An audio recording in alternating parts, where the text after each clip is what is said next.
அமித்ஷா கொண்டு வந்திருக்கிற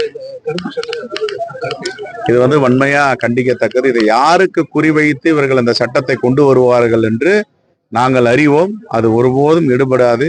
ஜனநாயக நாட்டிலே இப்படிப்பட்ட கருப்பு சட்டங்களை எல்லாம் தோற்கடிப்பது வழக்கம்.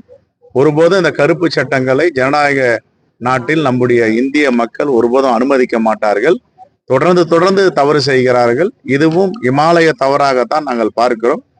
நேற்று நாடாளுமன்றத்தில ஒரு மிகப்பெரிய ஆர்ப்பாட்டம் நடந்திருக்கிறது, மக்கள் திரள் நடந்திருக்கிறது. எல்லா நாடாளுமன்ற உறுப்பினர்களும் ஒன்று திரண்டு இந்த கருப்பு சட்டத்தை அனுமதிக்க மாட்டோம் என்று ஒரே குடையின் கீழ் நிறுத்திருக்கிறார்கள். இதெல்லாம் இந்த தேசத்திற்கு விரோதமான சட்டங்கள். இதை கடுமையாக நாங்கள் எதிர்க்கிறோம்.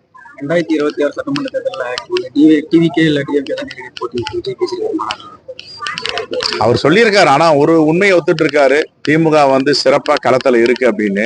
அதிமுகவையும் பாஜகவையும் அவரு புறந்தள்ளி இருக்காரு. ஆனா மக்கள் எல்லோரும் பாத்தீங்கன்னா இன்னைக்கு ஒரு 50 விழுக்காடுகள் மேல இன்னைக்கு பலன் அடைஞ்சிருக்காங்க. இந்த கிராமத்துல திட்டங்கள் எல்லாம் வீடு வீடா போய் சேருது. திட்டங்கள்லாம் கிராமமா போய் சேருது.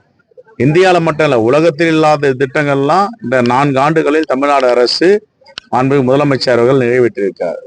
திட்டங்கள் தான் பேசும், சமுதாய நல திட்டங்கள் தான் பேசும், அந்த ஸ்கீம்ஸ் பேசும். மக்கள் எதை வச்சு வாக்களிப்பாங்க? 4 ஆண்டுகளாக இந்த அரசு என்ன செய்தது? இதற்கு முன் 10 ஆண்டுகளாக ஒரு ஆட்சி இருந்தது, செஞ்சதா? இப்ப நான் சவால் விட்டு சொல்றேன், இந்த 4 ஆண்டுகளில் தமிழ்நாடு அரசு செய்ததை 10 ஆண்டுகளாக ஒரு ஆட்சி இருந்ததை 2011 இருந்து 21 வரை செய்தார்களா? ஏன் செய்யவில்லை? இந்த 4 ஆண்டுகளில் 1 டன் சட்டப்பேரவையில் அறிவிப்பாகட்டும், 110 விதியின் கீழ திட்டங்களாகட்டும் உடனுக்குடன் செயல்படுத்தி செயல் வடிவம் கொடுத்து அந்த திட்டத்தை முடித்து வைக்கிறார்கள். அப்படி 10 ஆண்டுகளில் அதிமுக ஆட்சியில் நடந்ததா என்பதை அவர்கள் வாதிக்க தயாரா? நாங்கள் வாதிக்க தயார்.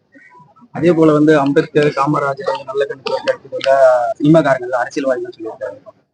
அதற்கு பின்பு யார் இருந்தாங்கன்னு எல்லாருக்கும் தெரியும். 1967க்கு பிறகு அவர் சொல்றத ஒரு பிம்பத்தை கட்டமைக்க பார்க்கிறார். ஆனா அதுக்கு பின்னாடி யார் இருந்தாங்கன்னு மக்களுக்கு தெரியும். ட்ரெண்ட ஃப்ரெண்ட் ஆக்கிக்கோங்க. தந்தி டிவியின் சப்ஸ்கிரைபர்ஸ் அண்ட் ஃபாலோவர்ஸ் குடும்பத்துல நீங்களும் இணையுங்க.